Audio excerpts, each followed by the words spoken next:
दोस्तों स्वागत है आप लोगों को बीएस रिकॉर्ड भोजपुरी में। दोस्तों मैं एक खबर बताने वाला हूं जो कि बहुत ही अच्छा खबर है, जिस चीज़ को जानकर आप लोगों को बहुत अच्छा लगेगा। जानते हैं क्या, मैं बता देना चाहता हूं, अपना स्टार दिलों के धड़कन धनंजय धड़कन जी का बहुत ही फारू लेवल का एक छठ का वीडियो छूटा है आज सुबह में, जो कि 6 बजे छूटा है। काफ़ी बढ़िया काफ़ी खतरनाक सॉन्ग जो कि छूटा है, जिस गाना का नाम है करे जगमग छठी माई के भवनवा, जो कि मैं न्यूज़ बनाने में थोड़ा लेट कर दिया हूं। मैं क्या बताऊं दोस्तों, मैं कल धनंजय भैया से बात किया वीडियो कॉल, जो कि मैं डाला भी था, जिसमें बोल रहे थे भैया कि कल सुबह एक वीडियो छूटेगा। इसी चीज़ को जानकर हमने वीडियो नहीं बनाया है, लेकिन मुझे लगा कि बनाना चाहिए क्योंकि बहुत सारे मेरे भाई को पता नहीं है। तो बता देना चाहते हैं आप लोग, फटाफट जाइए धनंजय धड़कन इंटरटेनमेंट को खोलिए और उस गाना को जाके ज़्यादा से ज़्यादा आनंद उठाइए, जिस गाना का नाम है करे जगमग करे छठी माई के भवनवा।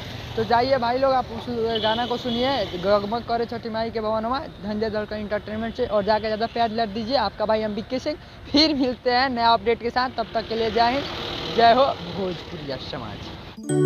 भोजपुरी की खबरें जानने के लिए सब्सक्राइब कर लीजिए बीएस रिकॉर्ड।